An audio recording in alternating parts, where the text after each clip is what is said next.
What's going on? What's going on, folks? Happy New Year. Hey, what's going on, everybody? This is my first video in 2000. I am so excited about this year. We're going to be putting out a lot of relevant content, and I'm going to stick to it. I say this every year, but I am going to stick to it this year. I don't know if I'm going to do content on a daily basis, weekly basis, random. I got to figure that part out.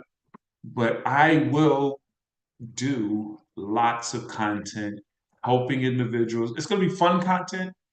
It's going to be informative content, entrepreneur business. It's going to be talking about what I love, which is entrepreneurship and the work from home space, home based business, along with the insurance space, helping individuals to put themselves in a position to have those living benefits with life insurance, all those things. And we're going to talk politics. We're going to do all that. But man, I just wanted to turn on the camera. I refuse to allow a day to go by again without saying hi. What's happening, guys? I wanted to do this. I said I'm gonna use this to go into and use it as my excuse to go live today. I went to go do some errands. It's freezing cold here in Charlotte, North Carolina. So I hate to know what the weather is up in Connecticut, but everything's unpredictable. It's probably 80 degrees in Connecticut because nothing's the same anymore. But here's my point. Went out, ran some errands. I went to the doctor's, one of my errands, and I said, man, I'm hungry. I'm gonna go get something to eat. Didn't want to come home and fix lunch. So I stopped at Bojangles. My folks from up north, you probably don't know what Bojangles is. They have amazing chicken tenders. That's all I eat is their chicken tenders. All right. But when I pulled up to the drive-in, a pleasant voice asked me, hey, may I take your order? And I said, of course you may. And I want a four-piece supreme combo, fries for the side, honey mustard for the sauce, and sweet tea. And they said, okay, great. With the super size or bowl size it or whatever they say, would you like some cookies? And it was just a flawless conversation with a daggone robot.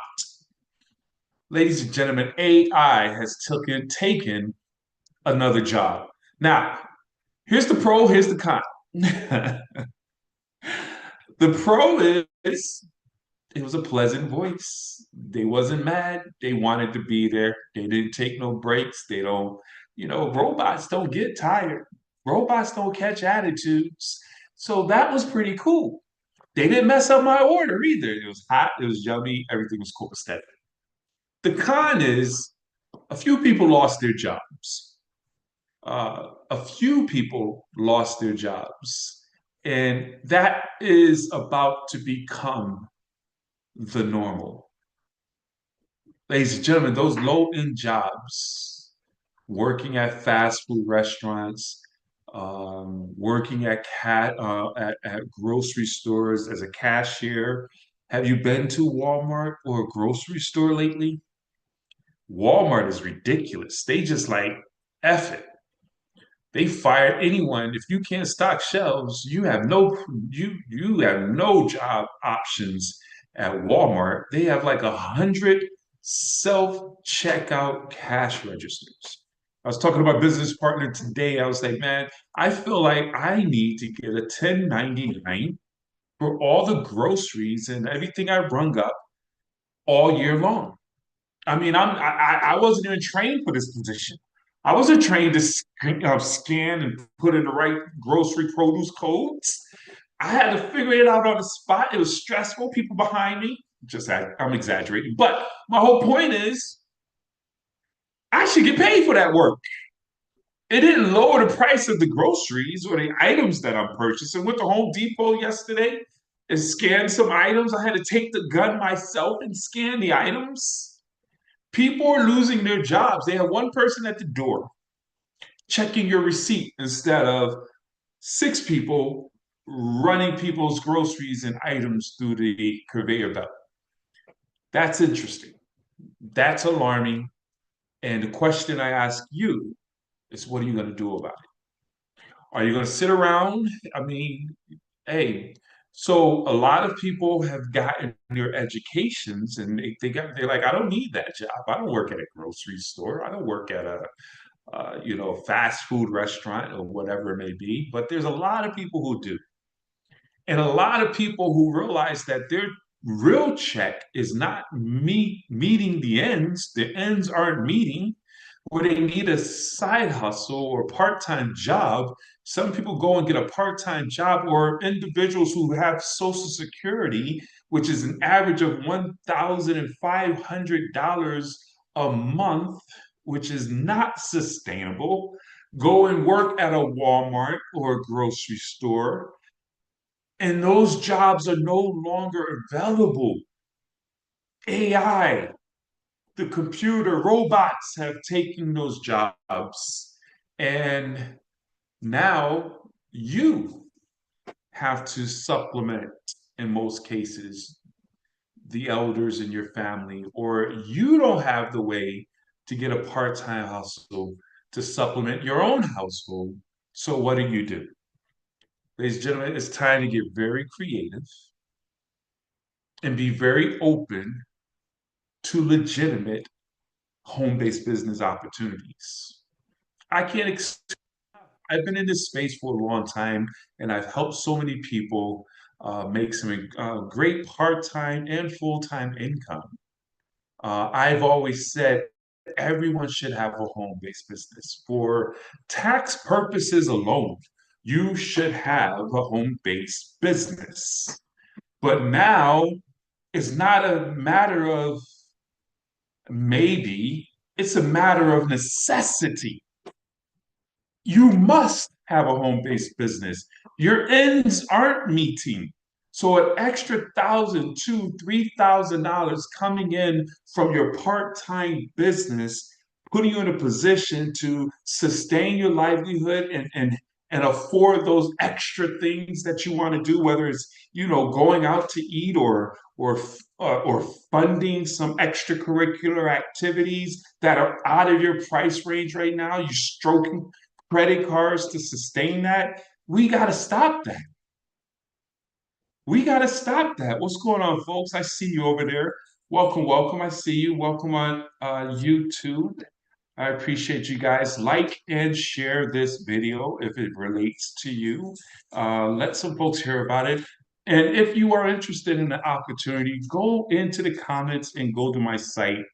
I have opportunities with minimum investment to no investment. And they're very lucrative, no risk, and very, very profitable with support systems in place. You fit it around your schedule. It's pretty exciting. But the reality is this, and I'm going to wrap it up with this, guys. It's not a matter of, as we go into the year 2024, everything is shifting. Today, as we speak, January 3rd, the new administration is getting locked into position. The right-hand man of the new president-elect said from his mouth that things are going to get rough. Things are going to get bad. I was driving down the street to go pick up my son, and they said that, as a matter of fact, the gentleman who just got put in position as what's the position he just got put in? Um, Johnson, whatever his position is, I don't know. Anyway, but he was saying, "Hey, we're gonna slim down, a slim, faster uh, um, government. All these federal jobs, they're talking about getting rid of them. If you have a federal job right now, I would not feel safe if I were you. I would be in a position where I'm looking for a career change or just at least start building a well before one well goes dry. I mean, so nobody is safe right now. All things are unpredictable. And the only thing you can control is what you control.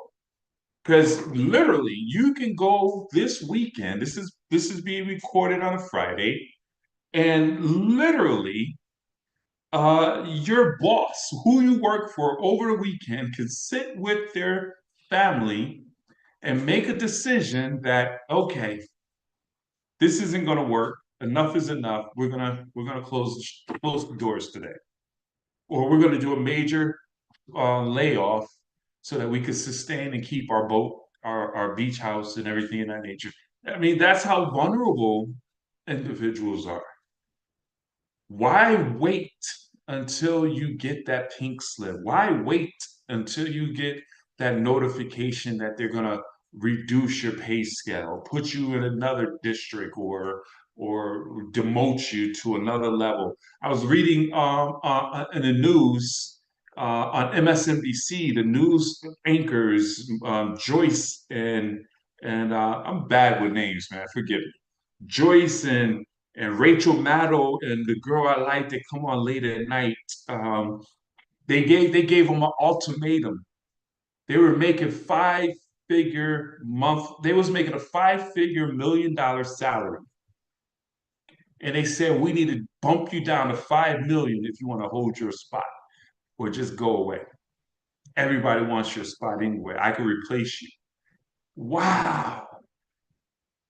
You have to make a decision. Now, $5 million a year is not bad. I mean, just to be on the radio or on TV for a few hours and just talk about something you're passionate about, I'll take that 5 million. But if you're worth more than that, I mean, it will hurt to take that pill, to eat that pill, to go from making 15 million. I think Rachel Maddow was making 25. Let's look up her salary. I think Rachel Maddow, what was Rachel Maddow's salary? Her salary, matter of fact, let's go with Joyce. I like Joyce. Go to the Google machine. What is Joyce Reid's salary?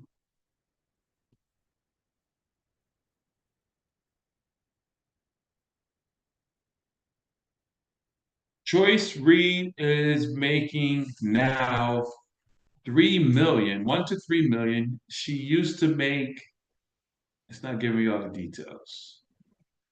All right, let's go with Rachel. Joyce is already making 3 million. So Rachel Maddow, uh, Maddow's salary. Rachel Maddow's salary reportedly court they cut her salary by 5 million. She was making 30 million a year for hosting the Rachel Maddow show, and then they asked her to renegotiate from 25 million to for a 25 million pay cut. Jesus Christ. Hold on. Am I reading that right? My whole point is nobody is safe. And you have to diversify your income. It is absolutely imperative. So Maddows, who rakes in 30 million a year, just 1 day a week. What? On Mondays, renegotiate for a $25 million salary for the next 5 years. She'll be anchoring on 1 day Thursday. Wait a minute. 1 day? She's making 25 mil? She's working 5 days out of the week? I mean, out of the month? Not a bad deal. Wow. I love it. Hey, value, create your value and ask for what you want. And she negotiated it down. She was making, they said she was making what, 35? And now she's going down to, now she was making 20, 30. Now she's going down to 25 million. Not bad. I can live off of that. I think most people can live off of that. But my point is this: as we go into the new year, be open to diversifying your income, be open to learning new skills, be open, be open, be like a shark tank. when somebody comes to you with an opportunity and you know, at least look at it. If you're open to an opportunity, look at it, see if it fits into your portfolio, see if it's something you can see yourself doing if you learn. Now, don't let I don't understand it or I can't, I'm not trained in that space be your decision. Most people go to school to learn their trade, but they're not even working in that trade. So that's not an excuse. If you see yourself where you say, man, I can really learn this and make some incredible income, then jump, man. Get uncomfortable in 2025. Be open. But when looking for an opportunity, I want to encourage, and I'm wrapping up right here, I promise. I hesitate to turn on my video. Then when I turn it on, I don't stop talking. But, and I don't have the timeline here. But when you're looking for an opportunity, always look for something that you can leverage your time. It doesn't require a lot of your time. Okay. Whereas you can still work your job, but work 2 hours a day, 5, 10 hours a week in a part-time business that brings you significant income. So you want to find something where you can leverage your time and bring you a residual income, meaning that you build it up and it continues to pay you over and over and over and over and over again. Guys, those are criteria that I always put in place. One, does it fit my portfolio? I'm in the finance space. Everything I do is about making more money, saving more money, and leaving it to your children and your children, the whole legacy, protecting your money. That's all I do. I show businesses how to make more money, save more money, help with their employees, get access to capital. We set people up with insurance policies that build cash flow, that's sustainable, that leaves them a legacy. All those things I do, and it has to complement. You need to find things that will complement what you do. And if you don't have anything in that entrepreneurial space, be open to learning something new. So, with that being said, I appreciate you guys.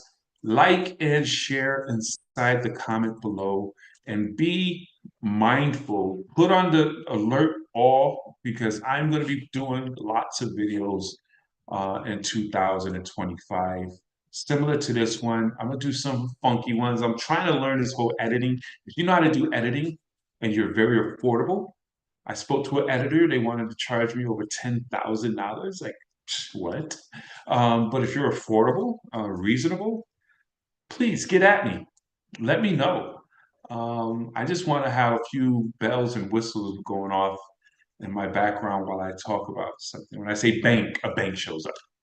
I mean, I know it's doable. I don't have the time and the capacity to do that. But anyway, with that being said, love you, and you can't do anything about it. Let's go out here and make a difference. Let's go hard in 2025. Peace out, guys. Let's go and grow.